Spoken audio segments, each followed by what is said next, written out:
जो भी कुछ 26 जनवरी विरोध में जो भी कुछ हुआ, तोड़फोड़ जो भी हुई, ये बीजेपी के प्लांटेड लोग थे और जिसने भी वहाँ झंडा फहराया था वो भी बीजेपी का प्लांटेड था और बीजेपी ने करवाया था, बीजेपी के कार्यकर्ताओं ने तोड़फोड़ करवाई थी। क्या कहेंगे आप इस पर, क्या सच में ऐसा? किसी भी सिचुएशन के दो पहलू होते हैं। एक पहलू आप बता चुके हैं कि बीजेपी ने कराया और ये कराया। इसमें कोई शक नहीं है कि बीजेपी आज पावर में है, सेंटर में बैठी हुई है। दिल्ली पुलिस जो है वो सीधा होम मिनिस्टर के थ्रू बीजेपी ही कंट्रोल कर रही है। लेकिन कुछ लोगों को, कुछ सेलेक्टेड लोगों को रास्ता मिल जाना और बाकी किसानों को रोक देना, ये दो अलग सिचुएशंस हैं।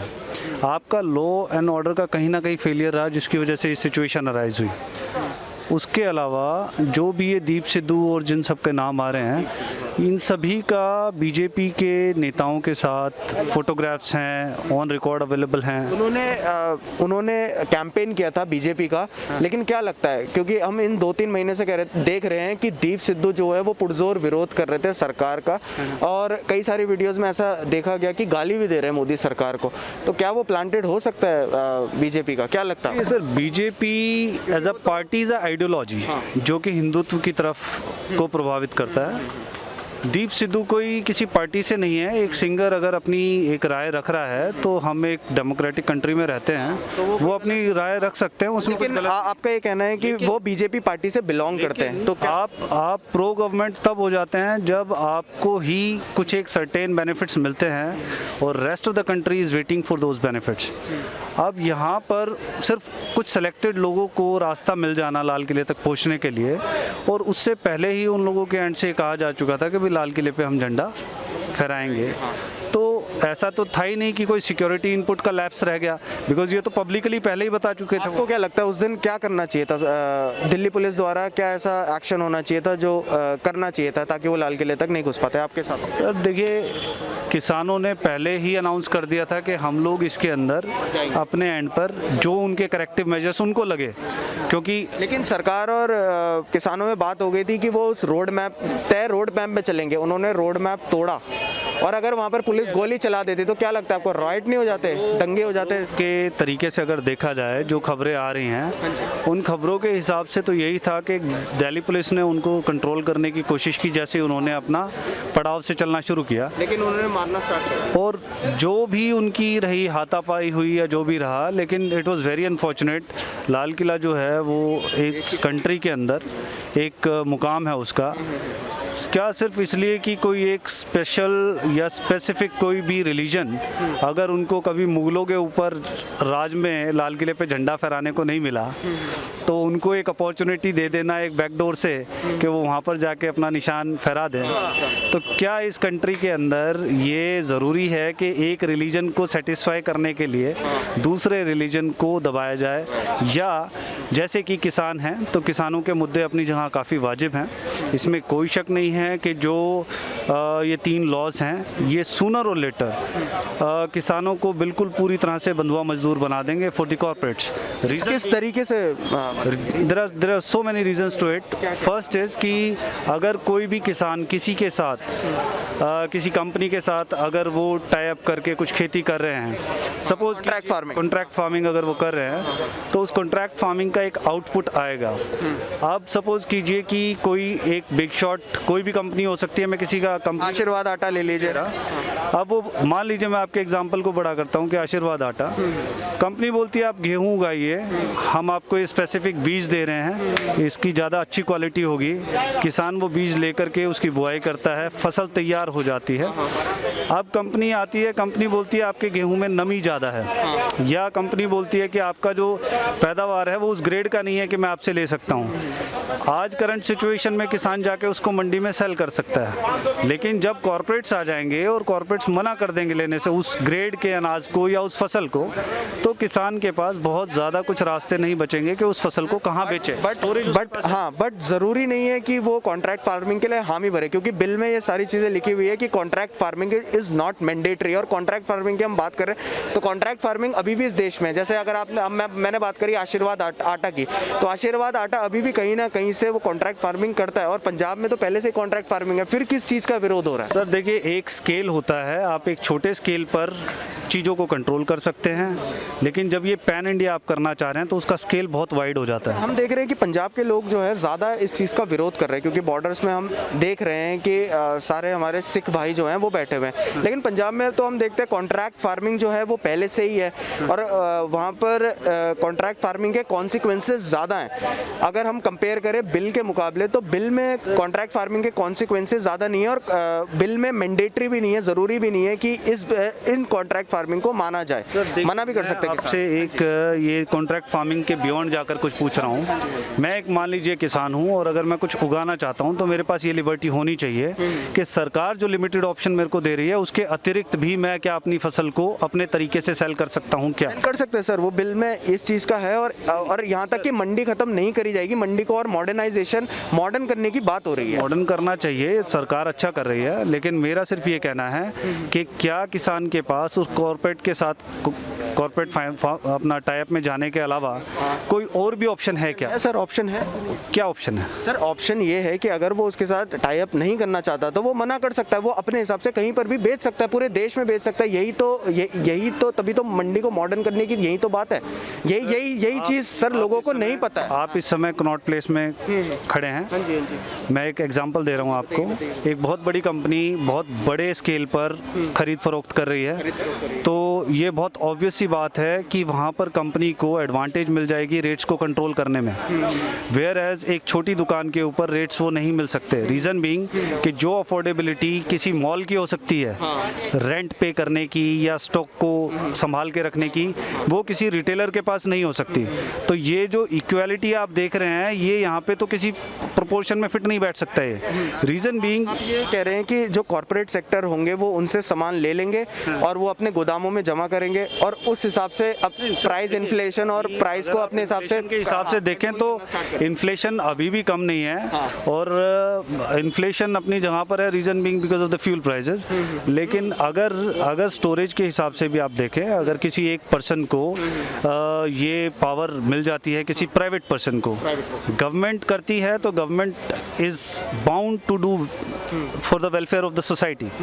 लेकिन अगर कोई प्राइवेट पर्सन करता है तो वो उसको अपनी मर्जी से, अपने तरीके से और अपने हिसाब से ही उन चीज़ों को प्रॉफिट मेकिंग के हिसाब से उसको वो करेंगे। सर 2019 में 10,000 से ज़्यादा किसानों ने इस देश में आत्महत्या करी थी, ठीक है।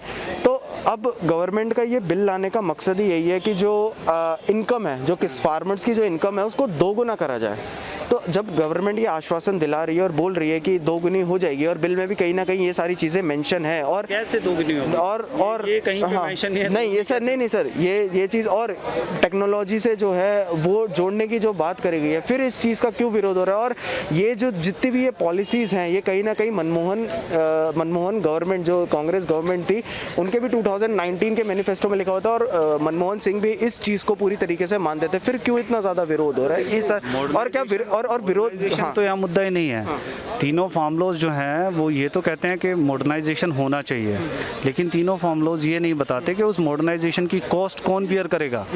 फार्मर जिसके पास मान लीजिए वो साल में 2 फसल कर रहा है, अगर एक फसल में उसको नुकसान हो गया तो शायद अपनी अगली फसल के लिए उसको लोन लेना पड़ता है। तो वो मॉडर्नाइजेशन के लिए जो टेक्नोलॉजी है वो कहाँ से लेकर आएगा? अगर सब्सिडीज़ के ऊपर देखें आप, गवर्नमेंट ने धीरे धीरे सभी सब्सिडीज़ ऑलमोस्ट ख़त्म कर दी हैं। अगर आप मिडिल क्लास पर्सन के पॉइंट ऑफ व्यू से सोचें तो ही इज़ द पर्सन जिसको कि he can cry but nobody is coming forward to stop him कि भाई रो मत, हम हैं देखने के लिए। और प्राइवेट पर्सन से तो ये एक्सपेक्टेशन की नहीं जा सकती कि वो प्रॉफिट बुकिंग को छोड़ करके और सोशल वेलफेयर की तरफ देखेंगे। हाँ, so nobody is going to do that. अगर जहाँ पर बात रही है एमएसपी और ये सब चीज़ों की, एक फसल है, फसल का एक कम से कम दाम होना चाहिए, क्योंकि बहुत सारी चीज़ें हैं जिनकी मैक्सिमम रिटेल प्राइस होता है बट फसल का कोई सच है नहीं। और एक फार्मर को जो कि प्रोड्यूस कर रहा है उसको ये ऑप्शन ज़रूर मिलना चाहिए कि वो अपनी प्रोड्यूस का एक वाजिब दाम ले सके। बट सरकार ये बोल रही है एमएसपी पर हम जो है एमएसपी हटा नहीं रहे, और एमएसपी पर जो है आश्वासन दे दिया कि एमएसपी रहेगी, मिनिमम सपोर्ट प्राइस रहेगा। लेकिन सर मिनिमम सपोर्ट प्राइस तो रहेगा, लेकिन उस मिनिमम सपोर्ट प्राइस पर परचेज कौन करेगा?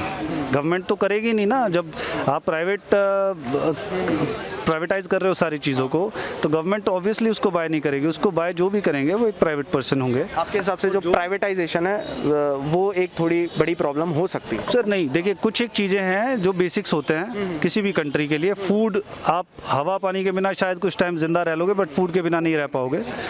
हवा के बिना तो ऑब्वियसली नहीं, बट मेरा कहने का अर्थ ये है कि फूड जो है उसको कभी भी प्राइवेट हैंड्स में अगर आप देंगे तो उसका आउटकम सूनर और लेटर आएगा इन्फ्लेशन की सिचुएशन में। अभी आज लोगों के पास जॉब्स नहीं हैं, they are in such bad situation कि affordability is a big issue.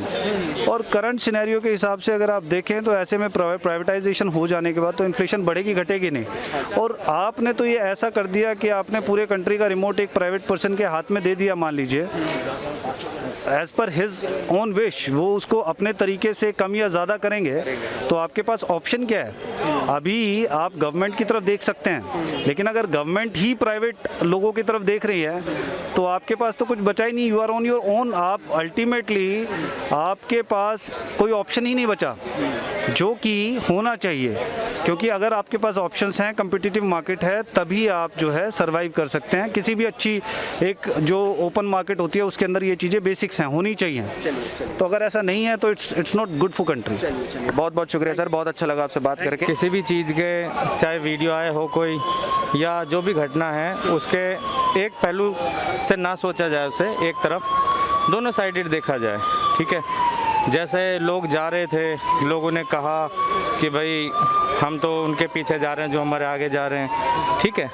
और जो भी लाल किले पे हुआ, बाद में आए एक दीप सिंधु हैं, वो अरेस्ट किए गए, उनका पता लगा कि वो जो भी हैं। और दीप सिद्धू को ये बोला जा रहा है कि वो बीजेपी का प्लांटेड आदमी था, बीजेपी ने प्लांट किया हुआ था उसे, उसने ही झंडा फहराया। नहीं, ऐसा कुछ नहीं, ये तो जांच का विषय है। सरकार अपनी जांच कर रही है, जांच में जो आएगा वो सबके सामने आ जाएगा।